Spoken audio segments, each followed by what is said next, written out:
Hello friends, ನಾನಿವಾಗ chicken dry ಮಾಡ್ತೀನಿ friends. ಸೂಪರಾಗಿರುತ್ತೆ friends. ಒಮ್ಮೆ ನೀವು ಮಾಡಿ ಟೇಸ್ಟ್ ನೋಡಿ, ತುಂಬ ಚೆನ್ನಾಗಿರುತ್ತೆ. ಇದು ಸೈಡ್ಸು ಮಕ್ಕಳಿಗೆ ಎಲ್ಲರಿಗೂ ಸಹ ತುಂಬ ಇಷ್ಟ ಆಗುತ್ತೆ. ನಾನು 1 kg ಚಿಕನ್ನು ಚೆನ್ನಾಗಿ ಉಪ್ಪಾಕಿ ತೊಳೆದು ಇಟ್ಕೊಂಡಿದ್ದೀನಿ ಫ್ರೆಂಡ್ಸ್, ಆಯಿತಾ.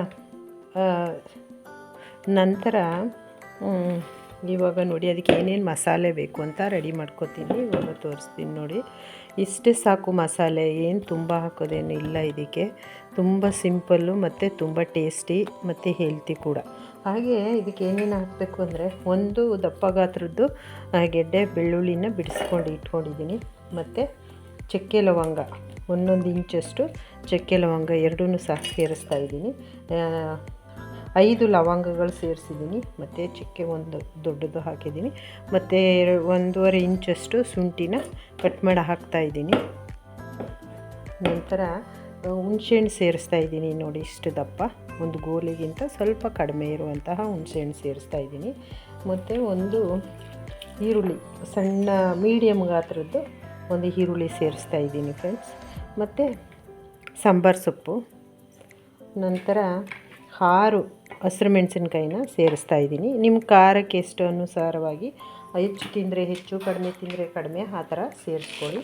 ನಂತರ ನಾನು ಸ್ವಲ್ಪ 1/4 ಸ್ಪೂನು, ಅರ್ಧ ಸ್ಪೂನು, ನೀವು ಖಾರ ಹೇಗೆ ತಿಂತೀರ ಅದರ ಅನುಸಾರ ಹಾಕಿ, ನಾನು ಅರ್ಧ ಸ್ಪೂನು ಮೆಣಸನ್ನು ಸೇರಿಸ್ತಾ ಇದ್ದೀನಿ ಇದಕ್ಕೆ. ನಂತರ ಜೀರಿಗೆ ಸೇರಿಸ್ತಾ ಇದ್ದೀನಿ, ಒಂದು ಸ್ವಲ್ಪ ಅರ್ಧ ಸ್ಪೂನು ಜೀರಿಗೆ ಸೇರಿಸ್ತಾ ಇದ್ದೀನಿ.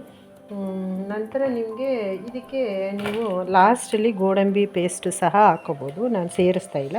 ಇದಿಷ್ಟನ್ನು ಇವಾಗ ನಾನು ರುಬ್ತೀನಿ. ನಂತರ ಇದಕ್ಕೆ ಏನೇನು ಹಾಕ್ತೀನಿ ಅಂತ ತೋರಿಸ್ತೀನಿ. ಅರಿಶಿನ ಪುಡಿ, ಉಪ್ಪು, ಎಣ್ಣೆ, ತುಪ್ಪನೂ ಸಹ ಹಾಕ್ಕೊಂಡು ಚೆನ್ನಾಗಿ ರೋಸ್ಟ್ ಮಾಡ್ಬೋದು. ಸೂಪರಾಗಿ ಬರುತ್ತೆ ಟೇಸ್ಟು. ಸ್ವಲ್ಪ ಹೆಲ್ತಿ, ನಾವು ತುಂಬ ಡಯಟ್ ಮಾಡುವಂಥವರು ಬೇಡ, ಸ್ವಲ್ಪ ಎಣ್ಣೆ ಹಾಕಿ ಫ್ರೈ ಮಾಡಿದರೆ ಸಾಕು, ಚೆನ್ನಾಗಿರುತ್ತೆ. ಸೈಡ್ಸಾಗಿ ಇದನ್ನು ಉಪಯೋಗಿಸ್ಬೋದು. ಇದಿಷ್ಟನ್ನು ಸಹ ಇವಾಗ ನಾನು ಮಿಕ್ಸಿ ಮಾಡ್ತೀನಿ ನೋಡಿ ಫ್ರೆಂಡ್ಸ್. ಇವಾಗ ರೆಡಿ ಆಯಿತು. ಸೂಪರಾಗಿ ಒಳ್ಳೆ ಗುಡ್ ಸ್ಮೆಲ್ ಬರ್ತಾಯಿದೆ ಮಸಾಲೆ. ಇವಾಗ ಇದಿಷ್ಟು ಸಾಕು, ಈಗ ಇದು ರೆಡಿ ಆಯಿತು. ನಂತರ ಮುಂದೇನು ಮಾಡಬೇಕು ಅಂತ ತೋರಿಸ್ತೀನಿ ನೋಡಿ. ನಾನು ಸ್ಟವ್ ಹಚ್ಚಿ ಪಾತ್ರೆ ಇಟ್ಟಿದ್ದೀನಿ.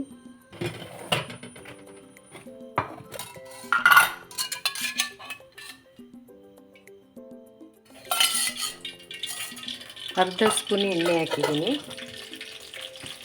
Table spoon.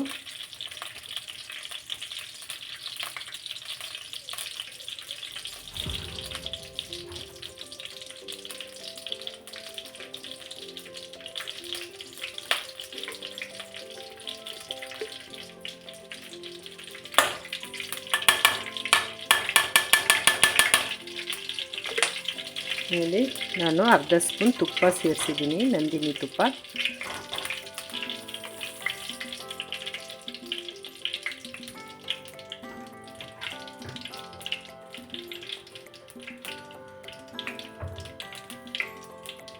ಇದಕ್ಕೆ ನಾನು ಜಜ್ಕೊಂಡಿರೋ ಬೆಳ್ಳುಳ್ಳಿ ಸೇರಿಸ್ತಾ ಇದ್ದೀನಿ.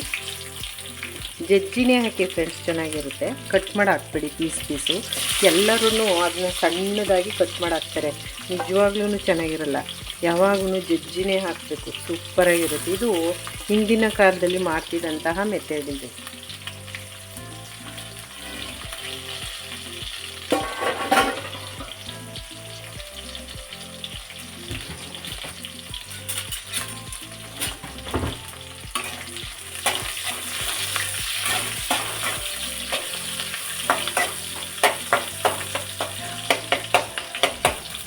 ನೋಡಿ, ಇದು ಮೀಡಿಯಮ್ ಆಗಿದೆ, ಇಷ್ಟಾದರೆ ಸಾಕು.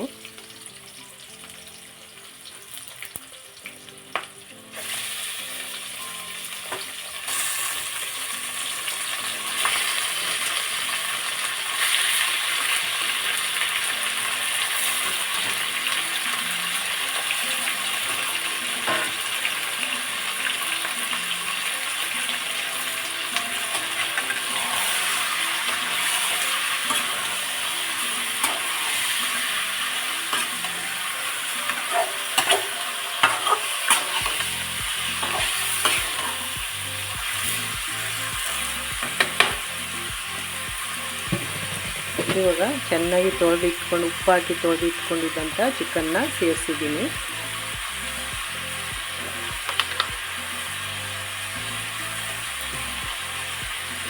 ಹಳದಿ ಸೇರಿಸಿದ್ದೀನಿ. ಇವಾಗ ಅರಿಶಿನ ಪುಡಿನ ಅರ್ಧ ಸ್ಪೂನ್ ಬರಾಬರಿ ಹಾಕಿ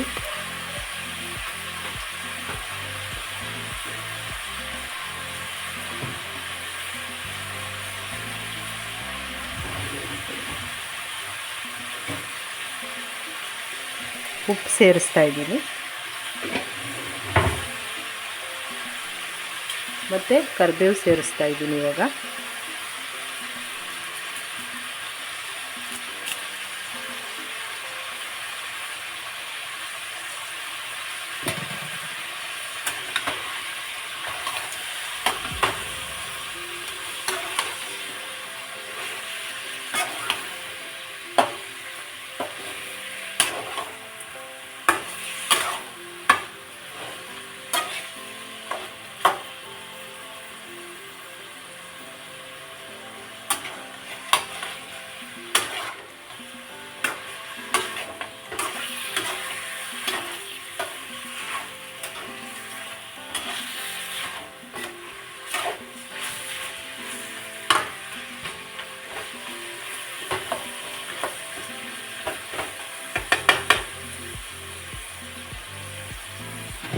ಇವಾಗ ಇದನ್ನು ನಾನು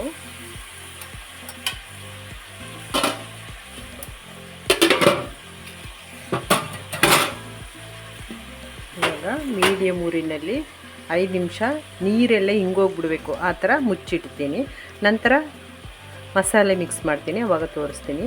ಇದರಲ್ಲಿರೋ ನೀರೆಲ್ಲ ಡ್ರೈ ಆಗೋದ್ಮೇಲೆ ಇದಕ್ಕೆ ಸ್ವಲ್ಪ ಅರ್ಧ ಲೋಟ ನೀರು ಸೇರಿಸ್ತೀನಿ. ಇವಾಗ ಇದನ್ನ 5 ನಿಮಿಷ ಮೀಡಿಯಮ್ ಊರಿನಲ್ಲಿ ಬಿಡ್ತೀನಿ.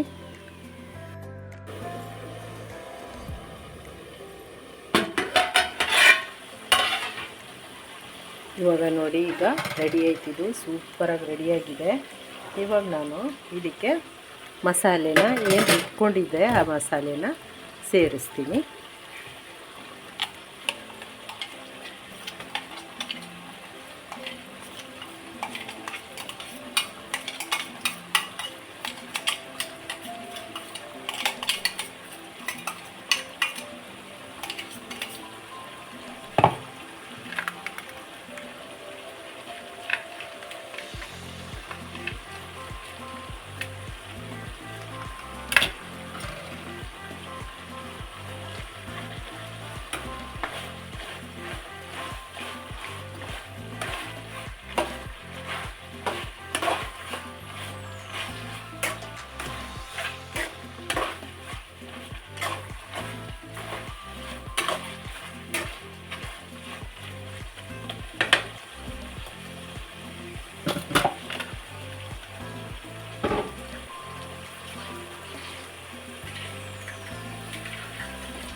ಇವಾಗ ನಾನು ಸ್ವಲ್ಪ ನೀರು ಸೇರಿಸ್ತಾ ಇದ್ದೀನಿ, ಒಂದು ಅರ್ಧ ಲೋಟದಷ್ಟು ನೀರು ಸೇರಿಸಲೇಬೇಕು ಫ್ರೆಂಡ್ಸ್. ಇಲ್ಲಾಂದರೆ ಅದು ಯಾವುದೇ ನಾನ್ ವೆಜ್ ಆಗಲಿ ನೀರು ಸೇರಿಸ್ದೆ ಮಾಡೋಕ್ಕಾಗೋದಿಲ್ಲ, ಅದು ರಬ್ಬರ್ ಥರ ಆಗ್ಬಿಡುತ್ತೆ, ಚೆನ್ನಾಗಿರೋದಿಲ್ಲ. ನಂತರ ನಾನು ಇದಕ್ಕೆ ಅದು ಎಷ್ಟು ನಾವು ನಾನ್ ವೆಜ್ ಮಾಡ್ತೀವಿ ಅದರ ಅನುಸಾರ ನಾನು ಇಲ್ಲಿ ಒಂದು ಅರ್ಧ ಸ್ಪೂನಷ್ಟು ಮಟನ್ ಮಸಾಲೆ ಪುಡಿ ಸೇರಿಸ್ತಾ ಇದ್ದೀನಿ. ನಿಮ್ಮ ಹತ್ರ ಇದ್ದರೆ ಸೇರಿಸಿ, ಇಲ್ಲಾಂದರೆ ಹಾಕ್ದೇ ಇದ್ರೂ ನಡೀತದೆ, ಹಾಕಲೇಬೇಕು ಅಂತ ಏನಿಲ್ಲ.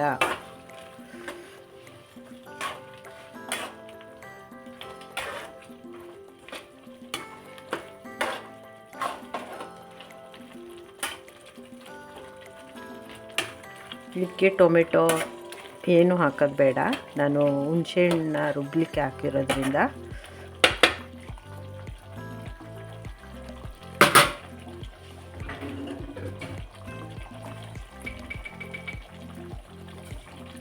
ಇದಕ್ಕೆ ಮೊದಲು ಉಪ್ಪು ಸೇರಿಸಿದ್ದೀನಿ, ಇವಾಗ ಸ್ವಲ್ಪ ಸೇರಿಸ್ತೀನಿ. ರುಚಿ ನೋಡಿದೆ, ಸ್ವಲ್ಪ ಕಡಿಮೆ ಅನ್ನಿಸ್ತು.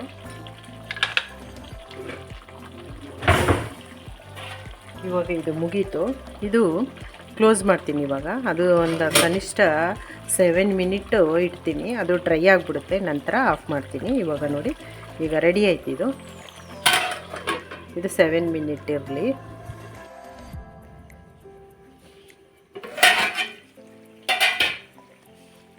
ನೋಡಿ ಫ್ರೆಂಡ್ಸ್, ರೆಡಿ ಆಯಿತು. ಸೂಪರಾಗಿ ರೆಡಿಯಾಗಿದೆ ನೋಡಿ, ಎಷ್ಟು ಚೆನ್ನಾಗಿ ರೆಡಿಯಾಗಿದೆ ಅಂತ. ಒಳ್ಳೆ ಗುಡ್ ಸ್ಮೆಲ್ ಬರ್ತಾ ಇದೆ, ಜೊತೆಗೆ ತುಂಬ ಟೇಸ್ಟಿಯಾಗೂ ಸಹ ಇರುತ್ತೆ. ಒಂದ್ಸರಿ ಮಾಡಿಕೊಂಡು ನೀವು ಎಂಜಾಯ್ ಮಾಡಿ, ಖುಷಿಪಡಿ ಫ್ರೆಂಡ್ಸ್. ಇವಾಗ ನಾನು ಸಾಂಬಾರು ಸೊಪ್ಪು ಹಾಕ್ತಾಯಿದ್ದೀನಿ. ಇದು ರೆಡಿ ಆಯಿತು. ಈಗ ಚಿಕನ್ ಡ್ರೈ ಸೂಪರಾಗಿ ರೆಡಿಯಾಗಿದೆ. ಇವಾಗ ನಾನು ಸ್ಟವ್ ಆಫ್ ಮಾಡ್ತೀನಿ, ಮುಗೀತು. ನಂತರ ಸರ್ವ್ ಮಾಡ್ತೀನಿ. ನೋಡಿ ಎಷ್ಟು ಚೆನ್ನಾಗಿ ರೆಡಿಯಾಗಿದೆ ಫ್ರೆಂಡ್ಸ್, ಸೂಪರಾಗಿ ರೆಡಿಯಾಗಿದೆ. ಒಂದು ಸರಿ ಮಾಡಿ ಟೇಸ್ಟ್ ನೋಡಿ, ಎಂಜಾಯ್ ಮಾಡಿ, ಖುಷಿಪಡಿ, ಚೆನ್ನಾಗಿ ತಿನ್ನಿ. ಇವಾಗ ನಾನು ಸ್ಟವ್ ಆಫ್ ಮಾಡ್ತೀನಿ, ಮುಗೀತು. ಚಿಕನ್ ಡ್ರೈ ಸಿಂಪಲ್ಲಾಗಿ ಮಾಡುವಂತಹ ರೆಸಿಪಿ ಇದು. ಹಲೋ ಫ್ರೆಂಡ್ಸ್, ನಾನು ಚಿಕನ್ ಡ್ರೈ ಮಾಡಿದ್ದೀನಿ ಫ್ರೆಂಡ್ಸ್. ಕಡಿಮೆ ಸಮಯದಲ್ಲಿ ರುಚಿಕರವಾಗಿ, ತುಂಬ ಆರೋಗ್ಯಕರವಾಗಿ, ಟೇಸ್ಟಾಗಿ ಮಾಡಿಕೊಳ್ಳುವಂತಹ ರೆಸಿಪಿ ಇದು. ಮತ್ತು ಇದು ತುಂಬ ಎಲ್ಲ ಮಕ್ಕಳಿಗೆ, ದೊಡ್ಡವ್ರಿಗೆ ಎಲ್ಲರಿಗೂ ಸಹ ತುಂಬ ಇಷ್ಟ ಆಗುತ್ತೆ. ಮತ್ತು ಇದು ಸೈಡ್ಸು ಎಲ್ಲ ರಸಮ್ಮು, ಬೇಳೆ ಸಾರು, ಮಸೊಪ್ಪು ಸಾರು, ಯಾವುದೇ ತಿಳಿ ಸಾರುಗಳಿದ್ದರೆ ಇದನ್ನ ಸೈಡ್ಸಾಗಿ ಮಾಡ್ಕೋಬೋದು. ತುಂಬ ಟೇಸ್ಟಿಯಾಗಿ ಚೆನ್ನಾಗಿರುತ್ತೆ ಫ್ರೆಂಡ್ಸ್. ಒಮ್ಮೆ ನೀವು ಮಾಡಿ ಟೇಸ್ಟ್ ನೋಡಿ. ಹಾಗೆ ಫ್ರೆಂಡ್ಸ್, ಮರೆಯದೆ ಲೈಕ್ ಮಾಡಿ, ಶೇರ್ ಮಾಡಿ, ಕಮೆಂಟ್ಸ್ ಮಾಡಿ, ಸಪೋರ್ಟ್ ಮಾಡಿ. ಮರೆಯದೆ ಸಬ್ಸ್ಕ್ರೈಬ್ ಮಾಡಿ ಫ್ರೆಂಡ್ಸ್ ಪ್ಲೀಸ್.